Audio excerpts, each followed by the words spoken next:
జై శ్రీరామ్. నేను మౌనికా శంకర. మీకు ఫేస్బుక్లో వచ్చిన ఒక పోస్ట్ చూపిస్తాం. ఈ పోస్ట్ చూడండి. ఈమె ఒక పాస్టర్ అమ్మ అన్నట్టు. పాస్టర్ అమ్మ అంటే చర్చిలో పాస్టర్ ఉంటారు, తర్వాత పాస్టర్ పిల్లం పాస్టర్ అమ్మ అవుతుంది అనమాట. అయితే మామూలుగా హిందుత్వంలో ఉంటే ఎవరి జాబ్ వాళ్ళు చేసుకోవాలి. అదే ఒక చర్చికి పాస్టర్ అయిన అనుకోండి, ఏమవుతుంది, ఆ చర్చికి ఎవరెవరైతే వస్తారో వాళ్ళందరూ 100 రూపాయలు సంపాదిస్తే అందులో 10 రూపాయలు చర్చికి ఇవ్వాలి. అది క్రిస్టియానిటీకి ఉన్న ఒక మత సిద్ధాంతం అన్నమాట. దాన్నే దశమ భాగం అంటారు. మా ఫ్రెండ్ వాళ్ళ చెల్లె ఫ్రెండ్కి ఒక సంబంధం వచ్చింది. అయితే నేను మా చెల్లెని అడిగిన, అరే అమ్మాయి పెళ్ళి అంట కదనే, ఏం చేస్తాడు ఆ అబ్బాయి అని అడిగితే మా చెల్లె చెప్తుంది, వాళ్ళ హస్బెండ్కి 2 చర్చిలు ఉన్నాయి. అదేంది, అవి 2 షాపులు ఉన్నాయో లేకపోతే 2 మాల్లు ఉన్నాయో అన్నట్టు గట్లా చెప్తున్నావు అంటే, ఏమో ఆమె అట్లనే చెప్పింది, ఏం చేస్తారో మీ ఆయన అని అడిగితే ఆయనకు 2 చర్చిలు ఉన్నాయి. అంటే చర్చిలు అనేటి ఇన్కమ్ సోర్సులు అనమాట, ఇన్కమ్ షాప్స్. ఇట్లా చర్చికి వచ్చేటోళ్ళందరూ ఆ చర్చిలో మీరు 100 రూపాయలు సంపాదిస్తే 10 రూపాయలు దశం భాగం ఇవ్వాలి. అందుకే చూడండి, ఒక చర్చికి వెళ్ళేటోళ్ళు ఇంకో చర్చికి పోరు. ఎందుకంటే ఇప్పుడు 2-3 చర్చిలకు పోయిననుకో, పాస్టర్ దశం భాగం ఏ చర్చికి ఇవ్వాలా అర్థం కాదు.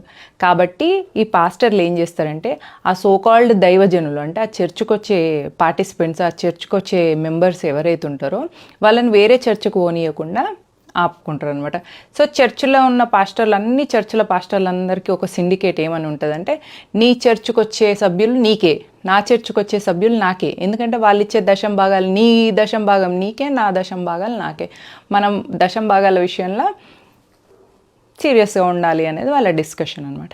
అయితే ఇప్పుడు ఈ పోస్ట్ గురించి నేను ఎందుకు చెప్తున్నా అంటే, వీళ్ళు హిందువులు కొందరు మనీ ఇన్కమ్ సోర్స్ కోసం అని చెప్పేసి అట్లా క్రిస్టియన్స్గా మతం మారి మన వాళ్ళను, హిందువులని, అమాయకులను కన్ఫ్యూజ్ చేసి వాళ్ళ మతం వైపు మార్చుతారు.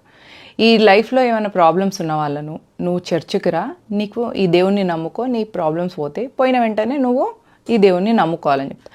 ఆ దేవుణ్ణి నమ్ముకొని బొట్టు పెట్టుకోరు ఆడోళ్ళు, పుస్తలు తీసేస్తారు, మట్టెలు తీసేస్తారు, ఆ మొహాలన్నీ వికృత రూపాలు అయిపోతాయి.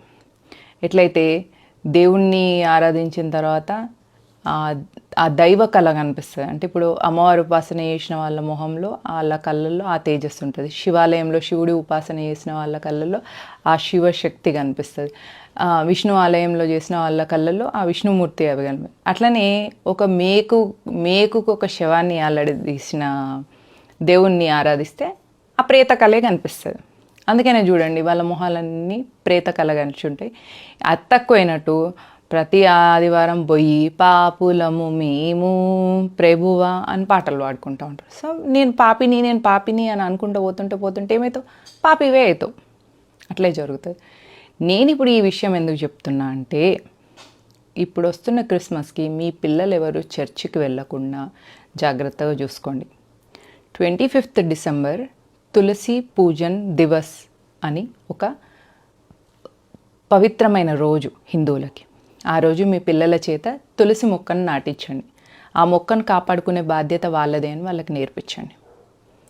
మీ పిల్లలు ఒకసారి చర్చికి వెళ్ళడం అలవాటైందంటే, ప్లెయిన్ స్లేట్ మీద వాళ్ళ లైఫ్ ఉన్నప్పుడు వాళ్ళ బ్రెయిన్స్లో ఏవి ఎక్కిస్తే అట్లే జరుగుతాయి. నేను మొన్న ఒక ఫ్యామిలీని కలవడానికి వెళ్ళిన, వాళ్ళ 2 అమ్మాయిలు సెయింట్ ఆన్సో సెయింట్ జాన్సో ఏదో స్కూల్లో చదువుకున్నారు. 9th క్లాస్ నుంచి వెళ్ళి ఇప్పుడు ఇంజనీరింగ్కి వచ్చిండ్రు. వాళ్ళకి 9th క్లాస్ నుంచి వెళ్ళే వాళ్ళ మీద వాళ్ళ టీచర్ ఇన్ఫ్లుయెన్స్తోని 2 అమ్మాయిలు కూడా క్రిస్టియానిటీకి వెళ్ళిపోయినారు. బొట్టు పెట్టుకోరంట. బొట్టు పెట్టుకుంటలేరు, ఫ్యాషన్ ఏమో అనుకొని ఊరుకున్నారంట తల్లిదండ్రులు. కానీ 2 ఆడపిల్లలు కూడా ప్రతి ఆదివారం చెప్పకుండా అమ్మా నాన్నకు చర్చికి వెళ్తున్నారు. వాళ్ళ తల్లిదండ్రులు ఏడ్చి మొత్తుకొని నన్ను పిలిచి కౌన్సిలింగ్ ఇవ్వమని చెప్తే, నేను ఒకసారి వాళ్ళ పిల్లలు లేనప్పుడు వాళ్ళ బెడ్రూమ్లోకి వెళ్ళి వాళ్ళ బుక్స్ అన్నీ తీసి చూసిన అనమాట. వాళ్ళ బుక్కుల మీద ప్రైజ్ ద లార్డ్ అని చెప్పేసి 9th క్లాస్ టెక్స్ట్ బుక్స్ మీద ఉన్నది. అంటే 9th క్లాస్ నుంచి వాళ్ళ మీద క్రిస్టియానిటీ ప్రభావం ఉంటే ఇంజనీరింగ్కి వచ్చిన తర్వాత తల్లిదండ్రులకు తెలిసింది. కాబట్టి నేను చెప్పేది ఏంటిదంటే, మీ పిల్లలు ఏం చేస్తున్నారు, వాళ్ళకు ఒక కొత్త బుక్ కొనిచ్చి వాళ్ళు దాని మీద ఏం రాస్తున్నారు, శ్రీ మహాగణాధిపతే నమః అని రాసుకున్నా, జై శ్రీరామ్ అని రాసుకున్నా వాళ్ళు మన ట్రాక్లో ఉన్నట్టు. ప్రైజ్ ద లార్డ్ అనేటివి రాయకుండా చూసుకోండి. మీ పిల్లల్ని కాపాడుకోండి. ఎందుకంటే వాళ్ళు ఒకసారి మతం మారినంటే మీకు తల కొరివి కూడా పెట్టరు. ఎందుకంటే క్రిస్టియానిటీలో కన్వర్ట్ అయిన తర్వాత తల్లిదండ్రులకు తల కొరివి పెట్టకూడదు. So be a Hindu. మీ పిల్లలకు హిందుత్వం గురించి చెప్పండి. ఈ సంస్కృతికి వారసులుగా పుట్టడమే ఒక గొప్ప అదృష్టం. అందులో భారతదేశంలో హిందువులుగా పుట్టడం ఇంకా అదృష్టం.